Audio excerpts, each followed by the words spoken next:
लोग और आप देख रहे हैं डेली 24 भारत। जीएसटी में बड़े सुधार की बात अब सरकार खुलकर कर रही है। केंद्रीय मंत्री अश्विनी वैष्णव ने दावा किया है कि टैक्स सिस्टम को सरल बनाने से देश की जीडीपी में 20 लाख करोड़ रुपए तक का इजाफा हो सकता है। सोमवार को दिल्ली के आरके पुरम मार्केट में पहुंचे रेल मंत्री ने व्यापारियों से सीधे संवाद किया और घर घर स्वदेशी अभियान के तहत दुकानों में खुद स्टिकर भी लगाए।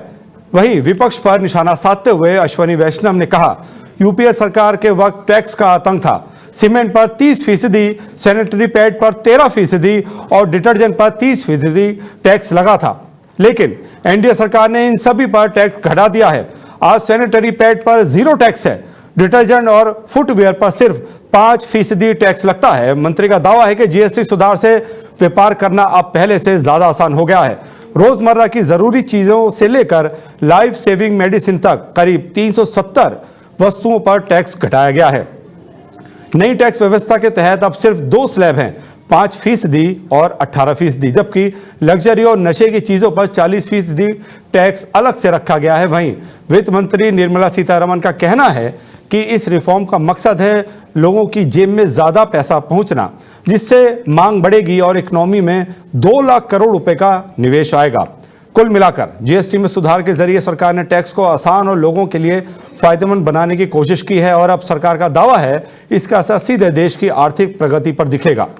बहुत स्पष्ट है, जो भी जीएसटी का लाभ हमारे नागरिकों तक नहीं देते हैं उनके ऊपर कड़ी निगरानी रखी जाएगी, एक्शन भी लिया जाएगा। और अभी तक तो स्वतः ही सभी एसोसिएशंस ने, सभी चेंबर्स ने, सभी इंडस्ट्रीज ने, सभी सेक्टर्स ने स्वतः ही आके अपने आप ही डिक्लेयर किया है कि जीएसटी का जो बचत है वो सीधा नागरिकों के पास पहुंचाएंगे। जीएसटी की दरों को कम करने का और जीएसटी में नेक्स्ट जनरेशन रिफॉर्म्स लाने का वो आज से लागू हुआ है। आज सुबह से पूरे देश भर से जो खबर आ रही है, बहुत ही लोगों के मन में एक खुशी की लहर है। हमारे डेली यूज की करीब करीब हर चीज में एक बहुत बड़ी बचत आज से आरंभ हुई है। थोड़ी देर पहले मैं करोल बाग के एक मार्केट में, आरके पुरम के एक मार्केट में था। वहां पर जो लोग सामान खरीद रहे थे उनसे जब पूछा तो उन्होंने भी कहा कि बहुत बड़ी खुशी है। न्यूज़पेपर्स में भी बहुत अच्छे तरीके से आया। ये है आज का सुबह का राजस्थान पत्रिका। राजस्थान पत्रिका में अगर आप देखेंगे, एक एक आइटम बाय आइटम लिखा हुआ है कौन सी चीज कितनी सस्ती हो रही है। देश के लिए, पूरे देश भर के लिए बहुत ही बड़ा एक अवसर है, जिस अवसर में सभी के जीवन में, सभी के घर में बचत होगी। बिल्कुल बहुत स्पष्ट है, जो भी जीएसटी। और अब आपको बताते हैं ग्राफिक्स के जरिए कि जीएसटी का जब दरें लागू हो गई हैं तो क्या सस्ता हुआ, क्या महंगा हुआ है। सस्ते का बताते हैं, रसोई का खर्च कम हो गया, खाद्य तेल, आटा, घी, चीनी ये सब सस्ते हुए हैं और पास्ता, बिस्किट भी सस्ते हुए। और महंगा हुआ है, सरकार ने लग्जरी और हानिकारक वस्तुओं को महंगा कर दिया है। बच्चों की पढ़ाई की बात करें तो नोटबुक, पेंसिल, शैक्षिक सामग्री सस्ती हुई है। और आपको बता दें 350 सीसी के अधिक मोटरसाइकिल, बड़ी एसयूवी, लग्जरी और प्रीमियम कारें महंगी हो गई हैं। और आपको बता दें मनोरंजन व सट्टेबाजी, कैसीनो, रेस क्लब, जुआ और सट्टेबाजी महंगे हुए हैं। घरेलू उपयोग की चीजें जैसे साबुन, शैम्पू, टूथपेस्ट, किचन वेयर सस्ते हो गए हैं। मनोरंजन व सट्टेबाजी की बात करें, हानिकारक पदार्थ, सिगरेट, तंबाकू प्रोडक्ट्स, कार्बोनेट ये महंगे हो गए हैं। मध्यम वर्गीय परिवारों को सीधी राहत मिली है। आपको बता दें खाद्यान्न, दवाइयां और रोजमर्रा की वस्तुएं जैसी जरूरी वस्तुओं पर 5% की निचली दर से टैक्स लगता रहेगा, जिससे परिवारों के लिए वरीयता सुनिश्चित होगी। इस बीच 12% की दर को हटाने से कई मध्यम श्रेणी के उत्पाद सस्ते हो गए हैं, जिससे मध्यम वर्गीय परिवारों को सीधे राहत मिलेगी। आपको बता दें खाद्यान्न, दवाइयां इन्हें सस्ते हुए हैं। अब दूध से पेय पदार्थ, बिस्कुट, मक्खन, अनाज, सूखे मेवे, फलों के रस, घी, आइसक्रीम, जैम, केचप, नमकीन, पनीर, पेस्ट्री और आपको बता दें नारियल पानी जैसी रोजमर्रा की खाद्य वस्तुओं पर पहले की तुलना में कम जीएसटी लगेगा। इससे आम आदमी की रसोई पर पड़ने वाला खर्च घटेगा। आपको बता दें शैम्पू, साबुन, hair oil, shaving cream, talcum powder और फेस क्रीम जैसी दैनिक उपयोग की वस्तुएं भी अब सस्ती मिलेंगी, क्योंकि इन पर लगने वाला टैक्स घटा दिया गया है। एसी, वॉशिंग मशीन, टीवी और डिश वॉशर जैसे इलेक्ट्रॉनिक सामान भी अब किफ़ायती दामों पर उपलब्ध होंगे। नई जीएसटी दरों के चलते इन उत्पादों पर लगने वाला टैक्स कम कर दिया गया है। सरकार ने कई आवश्यक दवाओं और चिकित्सा उपकरणों पर जीएसटी दर घटाकर सिर्फ 5% कर दी है। और आपको हमारे साथ इस मुद्दे पर बात करने के लिए जुड़ रहे हैं हमारे संवाददाता हिमांशु। आज जीएसटी की नई दरें लागू हो गई हैं, कई चीज़ें सस्ती कर दी गई हैं, लेकिन आज देखा गया है कि जो केंद्रीय मंत्री अश्विनी वैष्णव है वो आरकेपुरम बाजार में गए हैं और दुकानों पर स्वदेशी का स्टिकर लगा रहे हैं। कैसे देखते हैं? बिल्कुल, आपको बता दें जिस तरीके से प्रधानमंत्री नरेंद्र मोदी ने ये बड़ा फैसला लिया जीएसटी रिफॉर्म का, और इसके बाद खुद प्रधानमंत्री नरेंद्र मोदी ने इसको लेकर राष्ट्र के नाम संबोधन किया, जहां पे उन्होंने इस बात का भी जिक्र किया कि किस तरीके से जीएसटी जो बचत उत्सव की शुरुआत होगी। उसी कड़ी में देखिए आज जो केंद्रीय मंत्री हैं अश्विनी वैष्णव, और वो जो है खुद ग्राउंड पर गए, आरकेपुरम मार्केट में गए, जहां पर उन्होंने दुकानदारों से मुलाकात भी की, बातचीत करी और साथ ही साथ स्टिकर भी लगाया। तो देखिए एक बड़ी बात यह है कि एक बड़ा मैसेज उन्होंने देने का प्रयास किया कि किस तरीके से ये जो जीएसटी में जो रिफॉर्म हुआ है, जिस तरीके से टैक्स घटे हैं, तो कहीं ना कहीं इससे रोजगार न केवल व्यापारियों को इससे फायदा होगा क्योंकि उनके यहाँ ज्यादा से ज्यादा लोग सामान को खरीदेंगे, बल्कि जो आम जनता है, जो आम कस्टमर्स है, उनको भी फायदा मिलेगा। तो दिवाली से पहले ये एक बड़ा तोहफा जो है केंद्र सरकार की तरफ से दिया गया, जिसका जिक्र भी पीएम मोदी ने किया कि इस बार की दिवाली और इस बार की नवरात्रि हर किसी के लिए शुभ है और हर कोई मिठाई खाएगा। तो कहीं ना कहीं देखिए आज जिस तरीके से अश्विनी वैष्णव ने लोगों से मुलाकात की और स्टिकर भी लगाया, लेकिन आपको ये भी जानकारी दे कि उन्होंने एक प्रेस कॉन्फ्रेंस भी की बीजेपी मुख्यालय में, जहां पर उन्होंने विपक्ष पर बड़ा हमला भी किया, कांग्रेस पर बड़ा हमला किया कि कैसे पहले की सरकारें 30% टैक्स लगाती थी, हमने 28% टैक्स को हटा के अब महज 18% कर दिया। जो टैक्स 5% थे उसको हमने 0% कर दिया। तो किस तरीके से हमने आम जनता को, आम लोगों को राहत पहुंचाई है, महंगाई से किस तरीके से लोगों को एक राहत मिली है। और एक अच्छी बात यह है कि त्योहारों का सीजन चल रहा है, तो लोगों के लिए एक बहुत खुशखबरी बात है कि लोग अब ज्यादा से ज्यादा सामान को खरीद सकते हैं। तो इसी देखिए जिस तरीके से ये आज अश्विनी वैष्णव ने ये बड़ा बयान भी दिया और कांग्रेस पर भी कहीं ना कहीं बड़ा निशाना जो है उन्होंने साधा। जी हिमांशु, लोग कह रहे थे कि जीएसटी कम करने से जो जीएसटी टैक्स रिटर्न है वो कम आएगा, लेकिन विशेषज्ञ कह रहे हैं कि इससे जो टैक्स रिटर्न है वो बढ़ेगा क्योंकि खरीदारी बढ़ेगी, लोग मार्केट में उतरेंगे। इसको कैसे देखते हैं?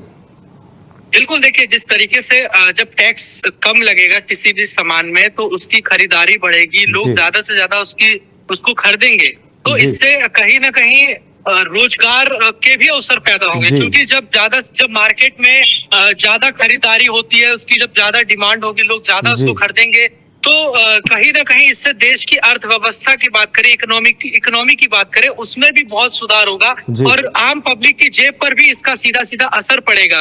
और देखिए जितनी भी जरूरत से जुड़ी हुई सामग्री हो, चाहे खाने पीने की चीज हो, चाहे फिर वो इलेक्ट्रॉनिक सामान की बात कर लें या फिर और किसी भी आप देखें क्षेत्र में, चाहे वो हम कार की बात करें, टू व्हीलर की बात करें, हर एक क्षेत्र में सरकार ने ये बड़ी राहत दी है। और देखिए अश्विनी वैष्णव ने कहा कि जीएसटी रिफॉर्म से लोगों में खुशी की लहर है, देश में सकारात्मक बदलाव से कांग्रेस जो है वो हैरान है। जीएसटी कम होने से विपक्ष में खुशी नहीं है, बल्कि विपक्ष को इसको कह रहा था कि अब तक गब्बर टैक्स लगा रहे थे पर अब इन्होंने उनसे राहत दी है। तो ये कैसी राहत है? यानी कि इतने सालों तक आपने जनता को लूटने का काम किया, यानी कि विपक्ष इसको कहीं ना कहीं पॉजिटिव नजरिए से नहीं देख रही है, बल्कि सरकार पर ही हमला कर रही है। और देखिए उन्होंने साफ तौर पर बोला कि एनडीए सरकार में टैक्स घटकर 18% हो गए, जीएसटी का लाभ सभी राज्यों को मिलता है, ऐसा नहीं है कि सिर्फ दिल्ली को मिलेगा बल्कि पूरे देश के लोगों को मिलेगा। और कांग्रेस की सरकार में टैक्स का आतंक था, बहुत सारे टैक्सों का मकर जाल था, लेकिन हमारी सरकार ने बिल्कुल आसान कर दिया जीएसटी के माध्यम से। और अब जो रिफॉर्म किया है उसके जरिए आम लोगों को बड़ी छूट, बड़ी राहत मिली है और हर एक क्षेत्र में लोगों के लिए ये बहुत बड़ी खुशखबरी है और आज जी। से बीजेपी जो है ये जो है महाउत्सव के तौर पर इसको मना रही है जी। और यही कारण है कि खुद अश्वनी वैष्णव ने स्टिकर लगाया है और घर जी। घर स्वदेशी का स्टिकर भी लगाया है, यानी जी। कि स्वदेशी सामान का ज्यादा से ज्यादा उपयोग हो, उसकी खरीदारी हो, इसको भी प्रचार किया जा रहा है, यानी कि अपने देश के सामान का ज्यादा से ज्यादा उपयोग हो, ये बड़ा मैसेज देने की कोशिश की गई है। और इसीलिए अश्वनी वैष्णव ने इस तरह का स्टिकर भी लगाया कि ताकि दुकानदारों में अवेयरनेस आए, आम लोगों में अवेयरनेस आए, वो ज्यादा से ज्यादा भारत की बनी हुई स्वदेशी सामानों का ही उपयोग करें। जी बहुत बहुत धन्यवाद हिमांशु, हमसे जुड़ने के लिए, तमाम जानकारी साझा करने के लिए। तो ये बड़ी आज राहत की खबर है, सरकार ने जीएसटी की नई दरें आज से लागू कर दी है और सीधा असर आम आदमी की जेब पर पड़ा है। बड़ी राहत की खबर है। दिल्ली की मुख्यमंत्री रेखा गुप्ता ने आज एम्स का दौरा किया है। उनका स्वागत संस्थान के निदेशक और वरिष्ठ अधिकारियों ने किया। मुख्यमंत्री ने अस्पताल के ओपीडी स्टॉल्स का निरीक्षण किया और मरीजों से सीधे बातचीत कर उनकी समस्याएं समझी। यहाँ योग सत्र और स्वास्थ्य जांच भी आयोजित की गई, जिसमें मुख्यमंत्री ने हिस्सा लिया। मरीजों और आगंतुकों के बीच स्वास्थ्य जागरूकता फैलाने के लिए नुक्कड़ नाटक का आयोजन किया गया। मुख्यमंत्री ने अस्पताल प्रशासन को सुधार के सुझाव दिए और मरीज केंद्रित सेवाओं को बेहतर बनाने का भरोसा दिलाया। कार्यक्रम का समापन हाई टी से हुआ, जिसमें अधिकारी और नागरिक मुख्यमंत्री के साथ संवाद करते नजर आए। आज से देश भर में शारदीय नवरात्रों का शुभारंभ हो चुका है। इस पावन अवसर पर दिल्ली की मुख्यमंत्री रेखा गुप्ता ने शालीमार बाग स्थित प्राचीन राधा कृष्ण मंदिर में आयोजित कलश यात्रा में पहुंचकर अपनी उपस्थिति दर्ज कराई। धूमधाम से आयोजित इस कलश यात्रा में बड़ी संख्या में श्रद्धालु शामिल हुए और उन्होंने इस धार्मिक आयोजन की शोभा बढ़ाई। मुख्यमंत्री रेखा गुप्ता ने दिल्ली की जनता को नवरात्रों की हार्दिक शुभकामनाएं देते हुए कहा कि माननीय प्रधानमंत्री नरेंद्र मोदी ने जीएसटी सुधार के जरिए देश की जनता को एक बड़ा तोहफा दिया है। उन्होंने कहा कि ये नवरात्रि एक शुभ संदेश लेकर आई है, जो विकसित और आत्मनिर्भर भारत की पहचान है। इसे खुशी है हमें कि ये नवरात्रे, ये दिवाली का उत्सव और ज्यादा खुशनुमा हो गया है। आदरणीय प्रधानमंत्री जी के इस बचत उत्सव से, उनके जीएसटी में इतनी भारी कमी करने से उसका लाभ जो है हर एक सामान्य परिवार को, उसके हर सदस्य को, देश के 140 करोड़ भारतीयों को मिल रहा है। ये हम सब के लिए सच में बम्पर उपहार है इस दिवाली के अवसर पर और इसका जन जन तक लाभ पहुंचे। इसे खुशी है हमें कि ये नवरात्रे। दिल्ली के लाल किला मैदान में इस वक्त और इस बार होने वाली लव कुश रामलीला में कलाकारों में पूनम पांडे के शामिल होने को लेकर विवाद तेज हो गया है। विश्व हिंदू परिषद और कुछ अन्य संगठनों ने इस निर्णय का विरोध किया है। बावजूद इसके रामलीला कमेटी ने पूनम पांडे को मंदोदरी का रोल निभाने के लिए चुना है। कमेटी ने एक वीडियो जारी किया है, जिसमें पूनम पांडे खुद बताती हैं कि वो इस पवित्र भूमिका को निभाने के लिए 9 दिनों का उपवास रखेंगी। कमेटी अध्यक्ष अर्जुन कुमार का कहना है कि ये किरदार पूनम पांडे के जीवन में सकारात्मक बदलाव लेकर आएगा। इस बार रामलीला 22 सितंबर से 3 अक्टूबर तक चलेगी, जिसमें रावण की भूमिका में आर्य बब्बर, राम की भूमिका में किंशुक वैद और भाजपा सांसद मनोज तिवारी परशुराम का किरदार निभाएंगे। दिल्ली के रेड फोर्ट में जो वर्ल्ड फेमस लव कुश रामलीला का प्ले होता है, उसमें मुझे मंदोदरी, एक जो बहुत ही इम्पोर्टेंट कैरेक्टर है, जो रावण की पत्नी थी, उनका किरदार निभाने का अवसर मिला है। मैं बहुत ही ज़्यादा खुश हूँ। बहुत ही इम्पोर्टेंट कैरेक्टर है। मैंने ये भी डिसाइड किया है कि मैं पूरी नवरात्रि फास्टिंग रखूँगी, ताकि मैं अपने मन से, अपने तन से और भी ज़्यादा क्लेंस रहूँ इस खूबसूरत से रोल को प्ले करने के लिए। तो जय श्री राम। मिलते हैं। और इस खबर में ज़्यादा हमारे साथ जुड़ गया हमारे संवाददाता हिमांशु। पूनम पांडे को मंदोदरी का जो किरदार दिया गया है, लेकिन इसका विरोध पूरे देश में हो रहा है, संतों के बीच इसका विरोध है। देखिए, बिल्कुल आपको बता दें, जिस तरीके से जो पूनम पांडे अभिनेत्री हैं, उनको लव कुश रामलीला कमेटी की तरफ से ये जो मौका दिया जा रहा है अभिनय करने का, मंदोदरी का किरदार निभाने का, लेकिन इसको लेकर जो लव कुश रामलीला कमेटी के अंदर ही 2 फाड़ हो गई है, यानी कि आपस में ही मतभेद देखने को मिल रहा है। आपको बता दें कि जहां जो इसके प्रेसिडेंट हैं वो कह रहे हैं कि हर किसी को अवसर मिलना चाहिए सुधारने का, या फिर हर किसी को एक अवसर मिलना चाहिए, क्योंकि मंदोदरी का जो किरदार है वो एक पॉजिटिव किरदार है। तो ऐसे में अगर कोई अपने आप को बदलना चाह रहा है या कोई चाह रहा है कि वो जीवन में बदलाव लाए, अच्छी चीजें करे, तो इसमें क्या गलत है? सबको सुधरने का मौका मिलना चाहिए। लेकिन दूसरी तरफ आपको बता दें कि कमेटी के जो सीनियर वाइस प्रेसिडेंट के पद पर है प्रवीण शंकर कपूर, जो कि दिल्ली बीजेपी के मीडिया प्रमुख भी है, उन्होंने साफ तौर पर कहा है कि मैं इस चीज से सहमत नहीं हूँ। उन्होंने पूनम पांडे को रामलीला में अभिनय का मौका देने को लेकर ये कहा है कि सोशल नेटवर्क में उनकी छवि अच्छी नहीं है, लोगों के बीच में उनकी छवि अच्छी नहीं है, इसीलिए अगर वो इस तरह का किरदार रामलीला में निभाएंगी तो इससे गलत मैसेज जाएगा। रामलीला कमेटी आपको बता दें, इसके अलावा विश्व हिंदू परिषद ने भी इसका विरोध किया और कहा है कि समाज में इस तरह की चीजें नहीं होनी चाहिए। रामलीला जो है वो एक धार्मिक आस्था का मामला है, संस्कृति से जुड़ा मामला है, तो ऐसे में इसका किरदार निभाने के लिए आदमी को न केवल तन से बल्कि मन से भी पवित्र होना जरूरी है। लेकिन इस पर देखिए खुद पूनम पांडे का बयान आ गया है।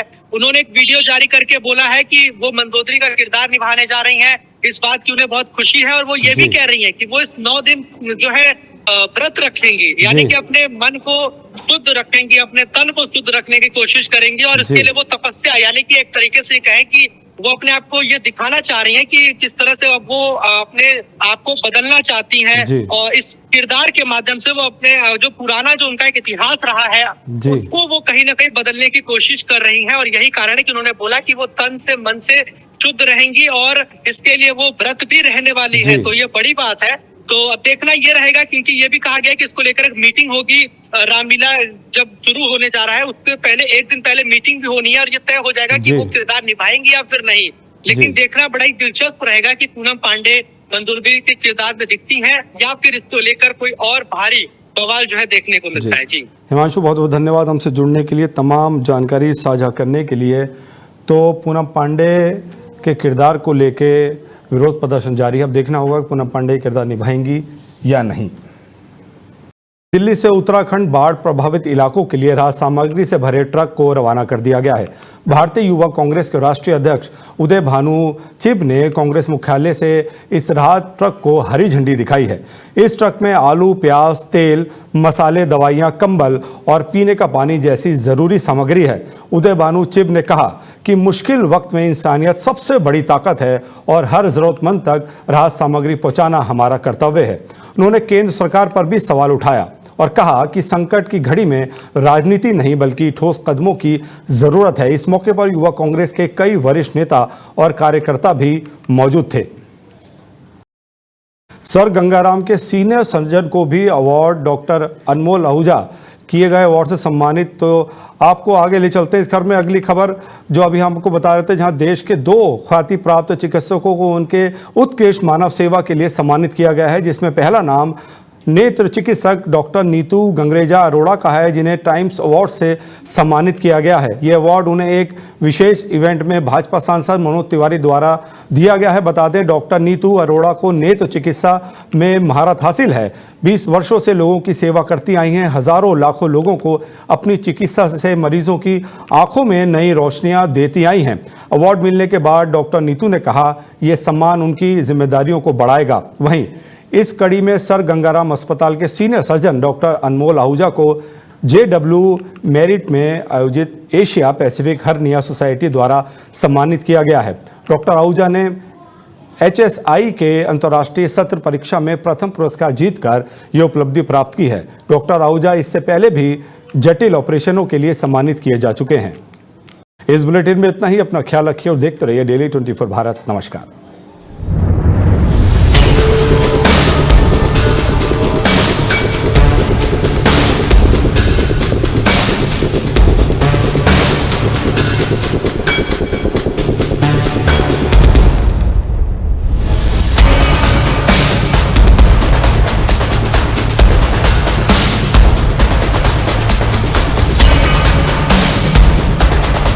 नमस्कार, मैं रमेश ठाकुर।